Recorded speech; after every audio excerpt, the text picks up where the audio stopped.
因為當年寫呢個故事係用倒敘式，聽眾聽完上一集可以翻聽第一節，先再翻嚟聽呢節，呢節係大結局。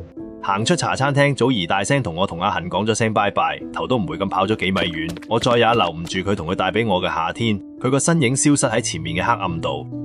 阿峰，我哋走啦。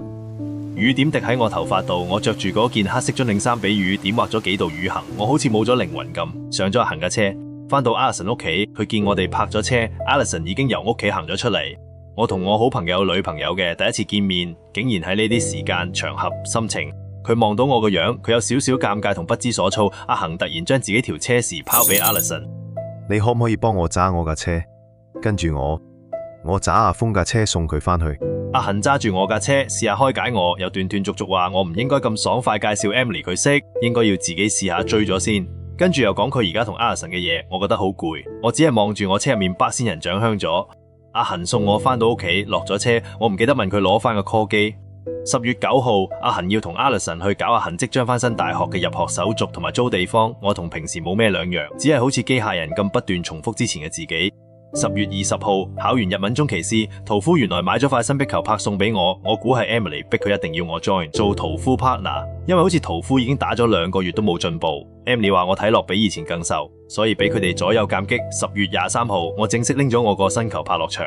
打咗第一晚，我已經愛上咗呢個運動，因為唔使曬太陽，又可以夜晚打。期間我不斷抽波，身體雖然攰，但我個腦終於可以從夏天嘅剪影片段解放出嚟，終於可以休息一下。老實講，屠夫真係打得幾差，不過我明佢唔係真係中意打波，其實只係想見 Emily。我第一日打波已經打贏咗師兄屠夫，仲越級挑戰師傅 Emily。嗰日打完波抹汗嗰陣 ，Emily 突然同屠夫講：不如你將我塊舊拍俾阿峰用，我發現佢打死球有啲天分。下次我會同佢練多啲死球，你用翻你塊新拍，如果唔係好快俾阿峰整花晒塊新拍。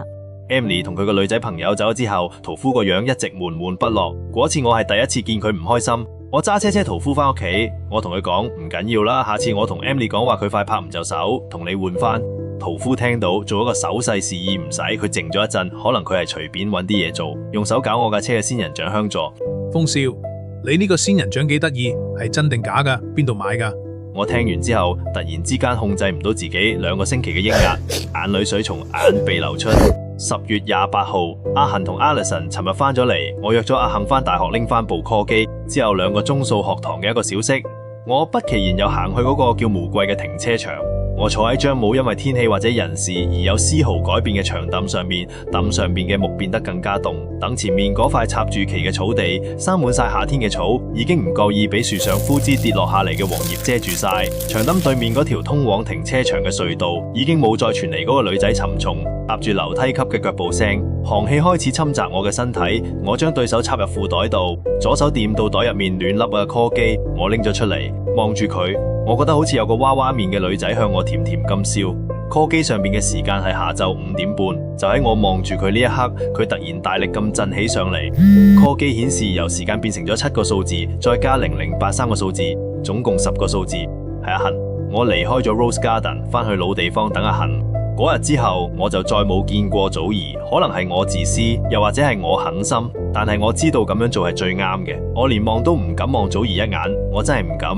我驚如果再望佢一眼，會俾佢見到我用嗰種對住佢表露無遺嘅眼神。我知道祖兒好憎呢種眼神，我知自己嘅掩飾可以呃到所有人，但係得祖兒可以睇穿我對眼。坐喺老地方，我諗翻起同祖兒喺呢間房過嘅夏天，諗翻起舞會嗰晚祖兒嗰張哀傷嘅面，又諗翻祖兒講過，你唔應該話悶噶，你有咁多朋友，連生日都有人同你慶祝。祖兒，對唔住，我一次生日都冇同你慶祝過。你生日抱歉，我唔可以出席，但係我會用第2個方式出現，好似舞會嗰晚咁陪住你。我於是喺老地方開咗其中一部電腦，開始寫第1章。寫完第1章，已經迎嚟咗今年嘅初雪。99年2月17號，終於寫完啦。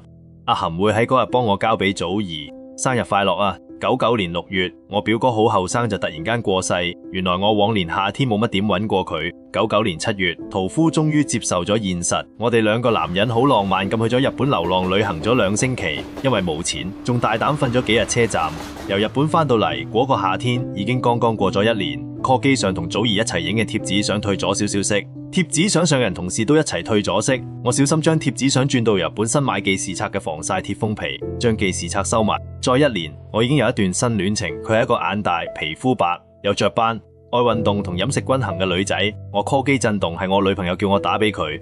當我見到 call 機時間顯示2000年10月8號凌晨12點，我控制唔到眼淚再次流出。我個舊傷口原來仲未好返，已經過去2年幾，嗰個已經係上個世紀嘅夏天。祖兒，你好嘛？你讀書咁叻，應該已經畢咗業，應該已經唔記得我啦。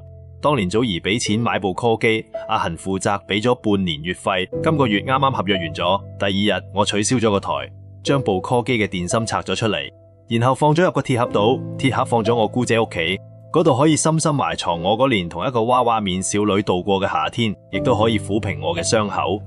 全本書完，多謝各位睇完。我希望個故事可以令你哋諗起自己嘅夏天，當年嘅少年少女，一啲用相機同信息甚至人工智能都留唔住嘅嘢。